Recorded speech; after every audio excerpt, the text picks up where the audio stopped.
Welcome to my class. सुप्रभात छात्रों। BA द्वितीय वर्ष के ऐच्छिक हिंदी के सभी छात्रों का कैलाशवासी रमेश वरपुड़कर महाविद्यालय सोनपेट के हिंदी विभाग में सहर्ष स्वागत है। दोस्तों, आज हम बीए द्वितीय वर्ष निबंध तथा कथेतर गद्य प्रश्न पत्र क्रमांक 8 चतुर्थ सत्र सेमेस्टर सेकंड, इसके अंतर्गत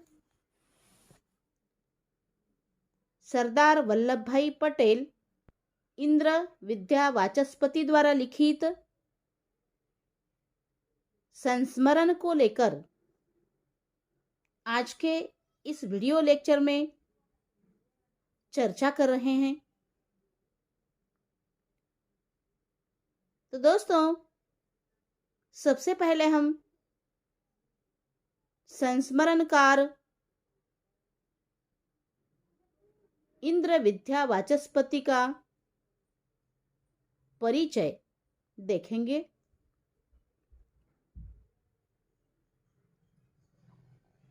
राष्ट्रीय कार्यकर्ता और भारतीयता के समर्थक इंद्र विद्या वाचस्पति का जन्म 19 नवंबर 1889 में पंजाब के जालंधर नामक नगर में हुआ है। इनके पिता का नाम श्री महात्मा मुंशीराम और माता का नाम शिवदेवी था। बालक इंद्र 2 वर्ष के होने के पहले ही माता का साया सिर से उठ गया और इसके पश्चात ताई जमुना देवी जी ने उनका वात्सल्यपूर्वक पालन पोषण किया है। इंद्र विद्या वाचस्पति का पारिवारिक परिवेश संपूर्णतः राष्ट्र चेतना से ओतप्रोत था। इनकी प्रारंभिक शिक्षा द्वाबा हाई स्कूल में हुई। घर पर ही उन्हें उर्दू फारसी के शिक्षक ने उर्दू फारसी का अच्छा ज्ञान दिया। बाद में गुरुकुल कांगड़ी विश्वविद्यालय में शिक्षा ग्रहण की। वहां पर सन 1906 को विद्याधारी और सन 1912 तक वेदालंकार बने। आगे जाकर वहीं से विद्या वाचस्पति की उपाधि प्राप्त की। गुरुकुल में ही आपने अध्यापन करने के उपरांत मुख्याधिष्ठाता पद का कार्यभार भी संभाला है। सन 1922 में गुरुकुल छोड़कर दिल्ली आए और दिल्ली को अपनी कर्मभूमि बना लिया। स्वाधीनता आंदोलन में सक्रिय होकर देश सेवा करते करते 3 बार जेल जाकर कारावास का दंड भी इंद्र विद्या वाचस्पति जी ने भोगा है। सन 1934 से 1960 तक गुरुकुल कांगड़ी विश्वविद्यालय के कुलपति के रूप में कार्यरत रहे हैं। आप लोक सेवा आयोग के सलाहकार, शिक्षा मंत्रालय विश्वकोश परामर्शदात्री समिति के सदस्य, कांग्रेस कन्वेंशन के स्वागताध्यक्ष, आर्य प्रतिनिधि सभा के महामंत्री, राज्यसभा सदस्य और अखिल भारतीय हिंदी पत्रकार संघ के अध्यक्ष भी रह चुके हैं। तो इन सारी विभिन्न प्रशासनिक तथा क्षेत्रों में निरंतर कार्यरत रहे हैं। आपने सत्यवादी, अर्जुन, नवराष्ट्र और जनसत्ता आदि पत्रों का संपादन कार्य भी सफलतापूर्वक किया है।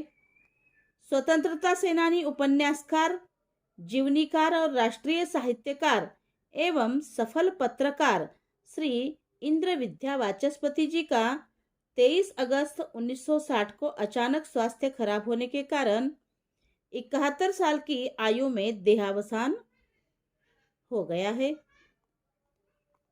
इंद्र विद्या वाचस्पति जी साहित्यिक क्षेत्र में संस्मरण, जीवनी, उपन्यास, पत्रकारिता और इतिहास लेखन आदि में इंद्र विद्या वाचस्पति जी ने महत्वपूर्ण योगदान दिया है। उन्हें अपने निजी जीवन में अनेक विद्वानों, समाज सेवियों और देश के बड़े बड़े नेताओं के संपर्क में आने तथा उनके साथ रहने के कई सुअवसर मिले हैं, जिनसे प्रभावित होकर इंद्र विद्या वाचस्पति जी ने कई क्षेत्रों के व्यक्तियों पर अनेक संस्मरण लिखे हैं। इसी अनुपम और अविस्मरणीय योगदान के लिए कन्हैयालाल मिश्र प्रभाकर आपको संस्मरण कला का आचार्य कहते हैं, क्योंकि आपने जैसा पाया हूबहू वैसा ही अपनी कलम से संस्मरणों में उतार दिया है। भावात्मकता और अनौपचारिकता आपके संस्मरणों की महत्वपूर्ण विशेषताएं हैं। तो इस तरह से इंद्र विद्या वाचस्पति द्वारा लिखित रचनाओं में नेपोलियन बोनापार्ट यह जीवनी है। जीवनी लेखन में Napoleon Bonaparte, Prince Bismarck, Mahavir Garibaldi, Maharshi Dayanand, Lala Lajpat Rai, शहीद जतीन्द्र नाथ दास का जीवन चरित्र, सम्राट रघु, पंडित जवाहरलाल नेहरू, जीवन ज्योति, मेरे पिता और लोकमान्य तिलक और उनका युग आदि जीवनियां इन्होंने लिखी है। इंद्र विद्या वाचस्पति द्वारा लिखित उपन्यास यह रहे हैं: शाह आलम की आंखें, अपराधी कौन, जमींदार, सरला की भाभी, सरला और आत्म बलिदान आदि। साथ ही इंद्र विद्या वाचस्पति द्वारा लिखित संस्मरण संग्रह इस प्रकार से हैं: मेरे नौकरशाही जेल के अनुभव, हमारे कर्मयोगी राष्ट्रपति, आधुनिक भारत में वक्तृत्व कला की प्रगति, मेरे पिता, मैं इनका ऋणी हूँ और पत्रकारिता के अनुभव आदि संस्मरण संग्रह इनके रहे हैं। तो दोस्तों, अनुदित साहित्य है। संस्कृत गद्य कृतियां रघुवंश, किरातार्जुनीयम, ईशोपनिषद आदि कृतियों का अनुवाद किया है। पत्रकारिता सदधर्म प्रचारक यह धार्मिक पत्र है। विजय यह राजनैतिक पत्र है। अर्जुन, नवराष्ट्र और जनसत्ता आदि पत्रों का संपादन इंद्र विद्या वाचस्पति जी ने किया है। इंद्र विद्या वाचस्पति जी पत्रकार एवं राष्ट्रीय कार्यकर्ता के रूप में हमारे सामने उपस्थित है। इनकी मुख्य रचनाएं भारत में ब्रिटिश साम्राज्य का उदय और अंत, मुगल साम्राज्य का क्षय और उसके कारण, मराठों का इतिहास, उपनिषदों की भूमिका, आर्य समाज का इतिहास, स्वराज और चरित्र निर्माण आदि। तो अन्य कृतियों में देखो, इंद्र विद्या वाचस्पति को सर्वाधिक ख्याति वीर अर्जुन के संपादक के रूप में मिली है। वे इस पत्र के 25 वर्ष तक संपादक रह चुके हैं। तो इस तरह से एक प्रसिद्ध पत्रकार, राष्ट्रीय कार्यकर्ता और भारतीयता के समर्थक इंद्र विद्या वाचस्पति जी रहे हैं। इन्होंने क्रांतिकारी गतिविधियों में भी भाग लिया और गांधी जी के नमक सत्याग्रह के समय जेल की यात्रा भी की है। इन्होंने कई पुस्तकों की भी रचनाएं की थी। इंद्र विद्या वाचस्पति जीवन में सत्य और अहिंसा के स्थान को सर्वश्रेष्ठ मानते थे। तो इस तरह से दोस्तों, राष्ट्रीय कार्यकर्ता और भारतीयता के समर्थक इंद्र विद्या वाचस्पति जी है। इच्छा इंद्र जी को बैरिस्टर बनाने की थी और विदेश जाने के कई अवसर भी इन्हें आए हैं, पर इंद्र जी ने इस और ध्यान न देकर गुरुकुल कांगड़ी में पहले विद्यार्थी और अध्यापक बनना पसंद किया। तो दोस्तों, इस तरह से यह रहा इंद्र विद्या वाचस्पति जी का परिचय। तो दोस्तों, सरदार वल्लभ भाई पटेल प्रस्तुत संस्मरण सरदार वल्लभ भाई पटेल इंद्र विद्या वाचस्पति के मैं इनका ऋणी हूँ संस्मरण संग्रह में संकलित है। तो इस संस्मरण में लेखक ने देश के गृह मंत्री, जिन्हें देश की जनता ने लौह पुरुष की उपाधि से विभूषित किया, ऐसे महान व्यक्तित्व के धनी सरदार वल्लभ भाई पटेल के चरित्र का बड़ा मर्मस्पर्शी चित्रण किया है। तो दोस्तों, इस तरह से सरदार वल्लभ भाई पटेल उनके पर्वत जैसे विशाल, साहसी और दृढ़ संकल्पी व्यक्तित्व के कारण ही उन्हें राष्ट्रीय स्वाधीनता के लिए लड़ने वाली सेना का सरदार बना दिया। अपने संकल्प को पूर्ण करने के लिए पर्वतों को लांघकर, समुद्र की छाती चीरकर लक्ष्य प्राप्त करने वाले सरदार पटेल की अंतरात्मा में एक बहुत ही संवेदनशील, भावुक और अत्यंत कोमल हृदयी व्यक्ति के दर्शन होते हैं। तो दोस्तों, इस तरह से देश की भीषण दरिद्रता देखकर उनका हृदय द्रवित होकर आंखों में पानी झलक पड़ता है। बलवान विरोधी के लिए वे वज्र से भी कठोर है, लेकिन निर्बल निरपराधी के लिए वे कुसुम से भी कोमल है। ऐसा सरदार वल्लभ भाई पटेल का व्यक्तित्व है। तो प्रतिकूल से प्रतिकूल परिस्थितियां भी उनके मजबूत इरादों और बुलंद हौसलों को कमजोर नहीं कर सकती थी। ऐसे दृढ़ सरदार वल्लभ भाई पटेल जी रहे हैं, इसलिए देश की जनता ने उन्हें लौह पुरुष की उपाधि से सम्मानित किया है। इंद्र विद्या वाचस्पति ने इस संस्मरण में सरदार पटेल का अत्यंत सीधा साधा रहन सहन, संघर्ष प्रियता, गंभीरता, भावुकता, दूरदर्शिता और स्पष्टवादिता, साहसिकता, सत्याग्रही और दृढ़ संकल्पी चेतना को स्पष्ट करते हुए देश की एकता और अखंडता में उनके असामान्य राजनीतिक योगदान को इस संस्मरण के माध्यम से प्रस्तुत किया है। तो आरंभ में गुजरात से बाहर के लोगों के लिए उनका नाम कुछ रहस्यमय सा था। यह समझना कठिन प्रतीत होता था कि महात्मा गांधी अपने कार्यक्रम में ऐसे व्यक्ति को इतना ऊंचा स्थान क्यों देते हैं, जो न बड़ा वक्ता है और न जोरदार लेखक।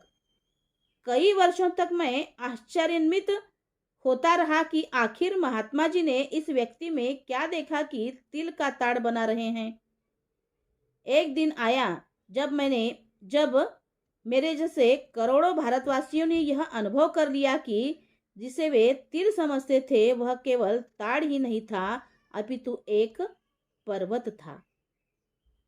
ऐसा महान व्यक्तित्व सरदार वल्लभ भाई पटेल का है और इस तरह से लेखक स्पष्ट करने लगे हैं अपने अनुभव संस्मरण के माध्यम से हमारे सामने रखते हुए।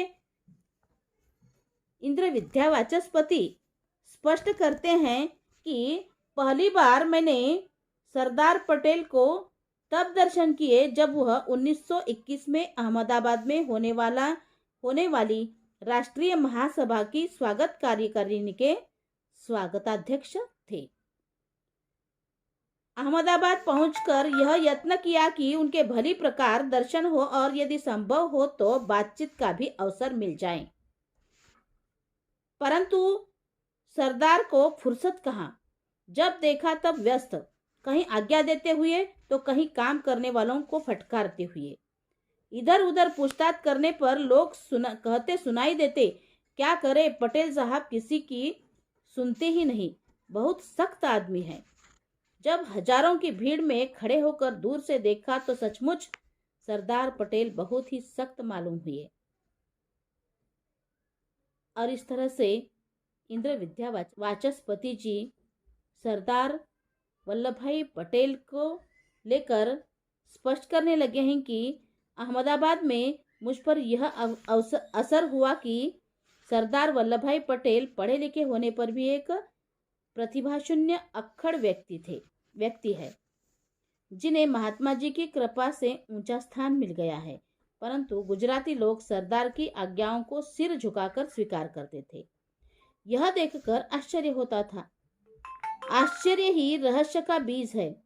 उस समय मन में यह प्रश्न पैदा हुआ कि इस खुरदरे व्यक्ति की लोकप्रियता का रहस्य क्या है, और उस रहस्य को जानने की कोशिश इंद्र विद्या वाचस्पति जी करने लगे हैं, और इस तरह से आगे स्पष्ट करने लगे हैं कि मुझे सरदार के दूसरी बार दर्शन करने का अवसर गया कि कांग्रेस के समय मिला।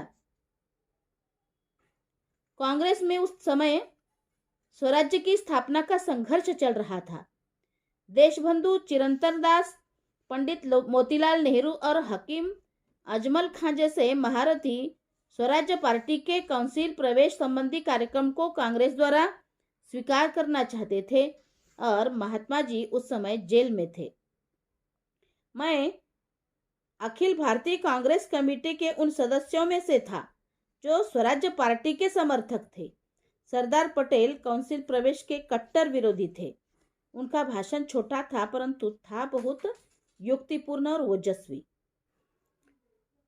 तो दोस्तों, इस तरह से सरदार पटेल का जीवन बहुत ही सादगीपूर्ण था, और उनका स्वभाव कितना सहज तथा नम्र था, यह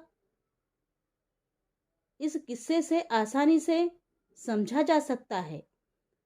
सरदार पटेल उन दिनों भारतीय लेजिस्लेटिव असेंबली के अध्यक्ष भी थे, और इस तरह से सरदार वल्लभ भाई पटेल को मिलने की इच्छा इंद्र विद्या वाचस्पति की बहुत बढ़ने लगी है, और एक वक्त का भाषण, एक छोटा भाषण परंतु युक्तिपूर्ण और ओजस्वी भाषण, और उस भाषण के शब्द अभी भी इंद्र विद्या वाचस्पति के कानों में गूंज रहे हैं।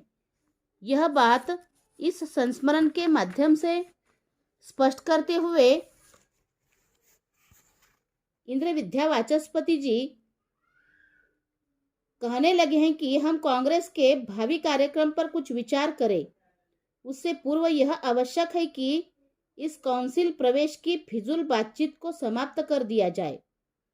यह वाक्य कहने के साथ उन्होंने अपने हाथ का एक ऐसा इशारा किया जिसका अभिप्राय यह था कि यदि सड़क पर गाड़ी को आगे ले जाना है तो पहले सामने पड़े हुए कूड़े करकट के ढेर को उठाकर किसी गड्ढे में डाल देना चाहिए, तभी रास्ता साफ हो सकेगा। और ये जो उस छोटे से भाषण के शब्द है, ये शब्द तो जोरदार थे ही, हाथ का इशारा उनसे भी कहीं अधिक जोरदार था। उनसे वक्ता की दृढ़ इच्छा शक्ति और इच्छा को पूरा करने की अदम्य भावना अंतर्निहित थी। उस दृढ़ता के प्रभाव से मेरे चित्त में सरदार के प्रति एक विशेष भक्ति का भाव उत्पन्न हो गया, और उस भाषण का प्रभाव इंद्र विद्या वाचस्पति जी पर बहुत गहरा पड़ा है, और इस तरह से सरदार वल्लभ भाई पटेल के प्रति एक विशेष भक्ति का भाव उत्पन्न हो गया, और रहस्य कुछ कुछ खुलने लगा। अनुभव होने लगा कि संभवतः यही संकल्प है जिससे गुजरात को सरदार का अनुयायी बना दिया है। कार्यक्षेत्र में युक्ति की अपेक्षा संकल्प कहीं अधिक बल रखता है। वह संकल्प का बल ही था जिससे विलायत से बैरिस्टरी पास करके आए हुए एक रिंद हिंदुस्तानी को देश की राष्ट्रीय स्वाधीनता के लिए लड़ने वाली सेना का सरदार बना दिया। इस प्रकार दूसरी बार के दर्शन में मैंने सरदार वल्लभ भाई पटेल के ओजस्वी रूप को देखा। यह बात इस संस्मरण के माध्यम से इंद्र विद्यावाचस्पति जी स्पष्ट करने लगे हैं। आगे सरदार वल्लभ भाई पटेल को लेकर इस संस्मरण में लेखक स्पष्ट करने लगे हैं कि उस महापुरुष को पूर्ण रूप में मैंने दिल्ली में देखा। सन 1935 में धारा सभाओं के चुनाव के सिलसिले में सरदार पटेल दिल्ली आए। दिल्ली की कांग्रेस कमेटी ने शहर से 10 मील की दूरी पर एक गांव में राजनीतिक कॉन्फ्रेंस रखी थी। सरदार पटेल से प्रार्थना की गई कि वह उसके सभापति बनना स्वीकार करे। उन्होंने स्वीकृति दे दी। उन्हें कॉन्फ्रेंस में पहुंचाने का काम मेरे सुपुर्द किया गया, क्योंकि मैं उन दिनों प्रांतीय कांग्रेस कमेटी का प्रधान था और उस समय लगभग 5-6 घंटों तक मोटर में सरदार पटेल के साथ बैठने का अवसर लेखक को मिला है। बहुत से विषयों पर बातचीत वल्लभ भाई पटेल के साथ हुई है। उनमें से मेरे मन पर सबसे अधिक जिस प्रसंग का प्रभाव पड़ा वह यह था।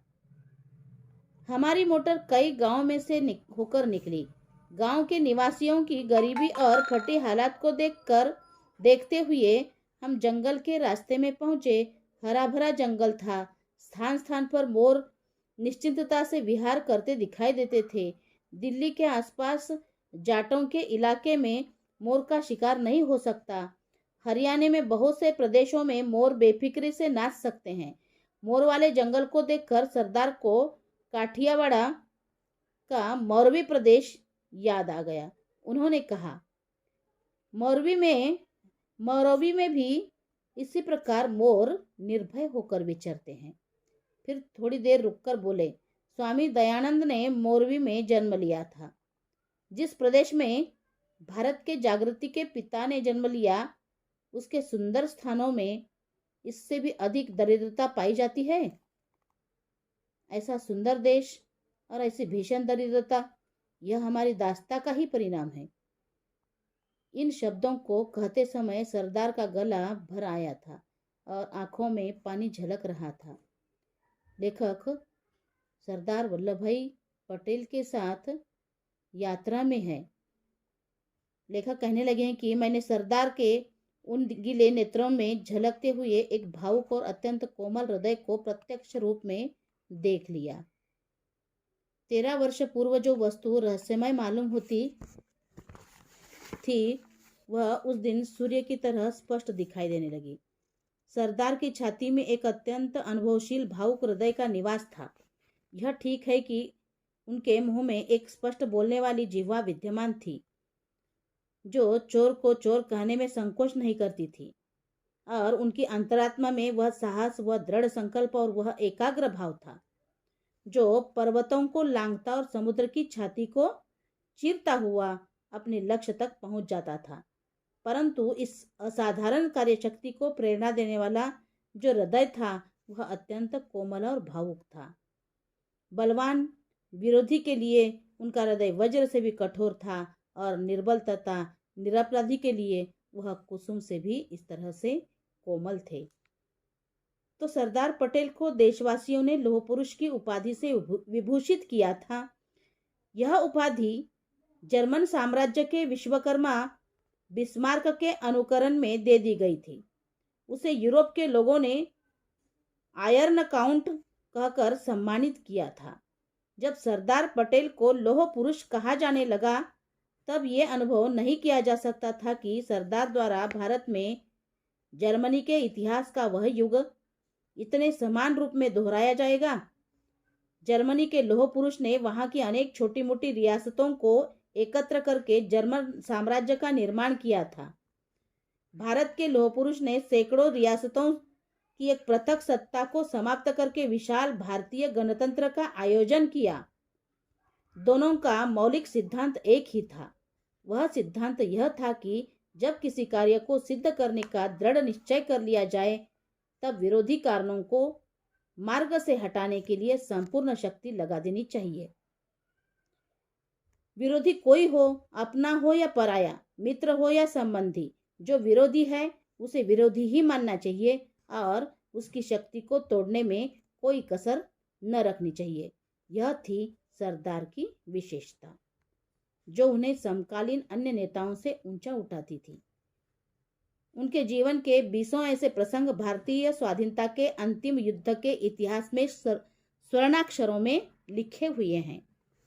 तो दोस्तों, इस तरह से सरदार का व्यक्तिगत जीवन बहुत ही सादा था और उनकी नैसर्गिक सादगी का अनुभव इससे लगाया जा सकता है कि नई दिल्ली में गृह मंत्री के पद पर प्रतिष्ठित होकर और वस्तुतः देश के एकछत्र शासक बनकर भी सरदार ने न अपनी वेशभूषा में कुछ परिवर्तन किया और न रहन सहन में। अंत तक वही धोती कुर्ता और वास्कट का वेश था। एक बार मैं सरदार से मिलने गया। लेखक अपने अनुभव इस तरह से स्पष्ट करते हुए आगे कहने लगे हैं कि एक बार मैं सरदार से मिलने गया।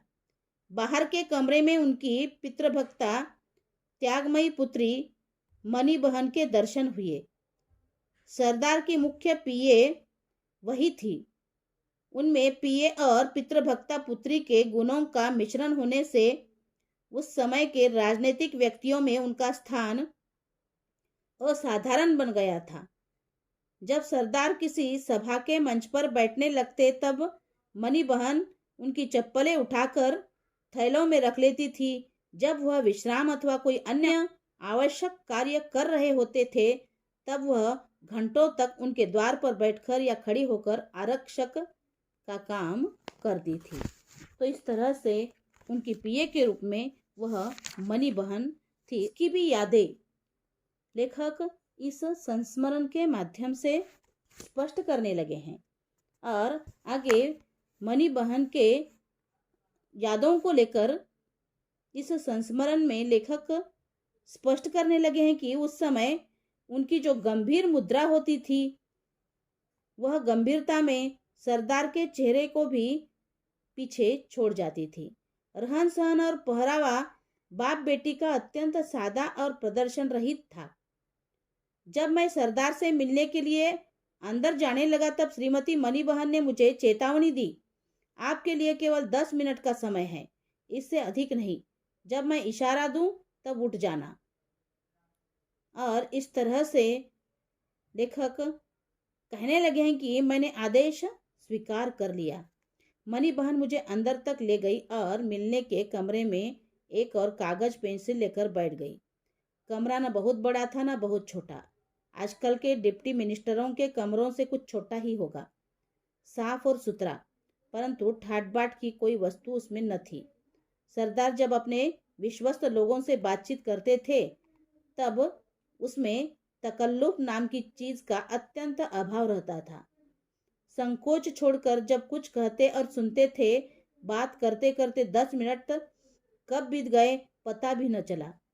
देखा कि मनी बहन जो तब तक हमारी बातचीत के नोट ले रही थी, हाथ रोककर पेंसिल से मुझे बातचीत समाप्त करने के इशारे दे रही है।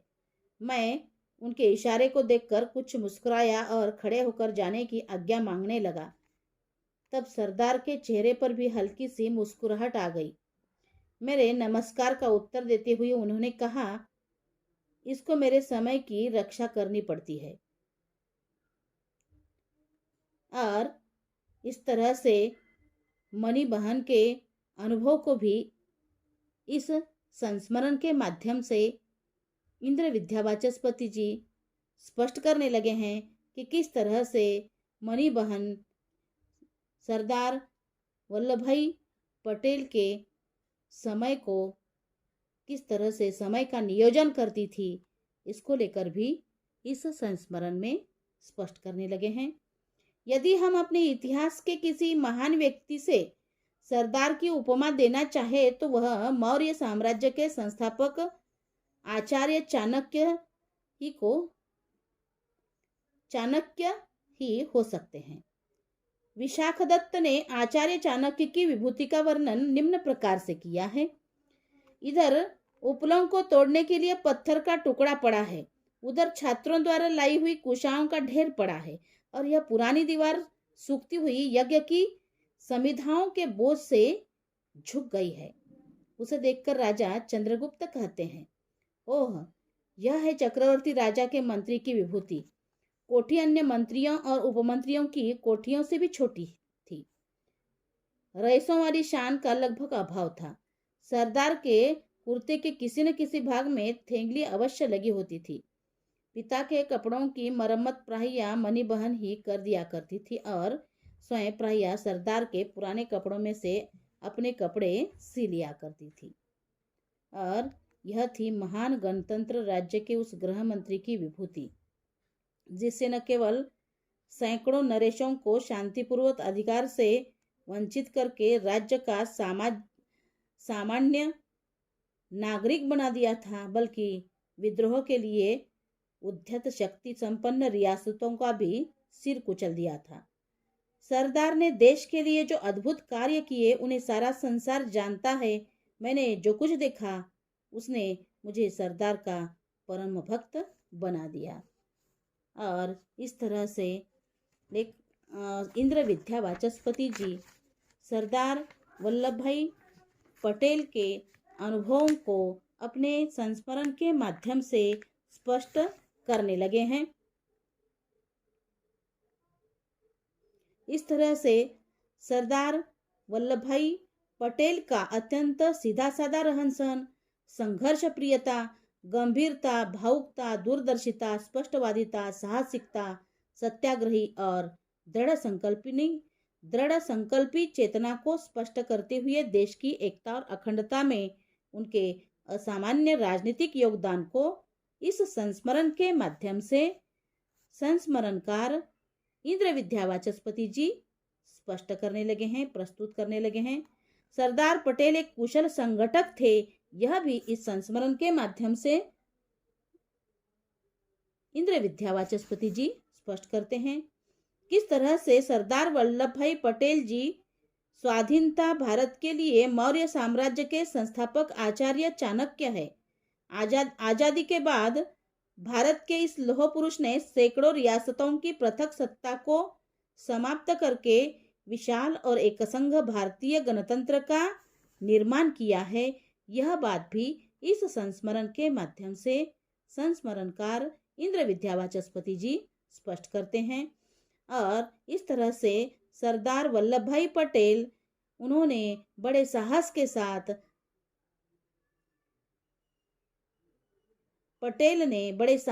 साथ सैकड़ों देशी नरेशों को शांतिपूर्वक अधिकार से वंचित कर देश का सामान्य नागरिक बना दिया। उनके दृढ़ निश्चय में विद्रोह करने वाली शक्ति संपन्न निजाम रियासत पर सैन्य शक्ति का प्रयोग कर उसे भारतीय गणराज्य में मिलाया। तो दोस्तों, यह संस्मरण सरदार पटेल जी के जीवन की विविध घटनाओं के माध्यम से उनकी चारित्रिक विशेषताओं का सजीव चित्रण करता है। साथ ही उनकी पितृभक्ता त्यागमयी पुत्री मनी बहन के व्यक्तित्व पर भी प्रकाश इस संस्मरण के माध्यम से इंद्र विद्या वाचस्पति जी ने डाला है। सरदार ने देश के लिए जो अद्भुत कार्य किए हैं उन्हें सारा संसार जानता ही है। मैंने जो कुछ देखा उसने मुझे सरदार का परम भक्त बना दिया। मैं इनका ऋणी हूँ। धन्यवाद।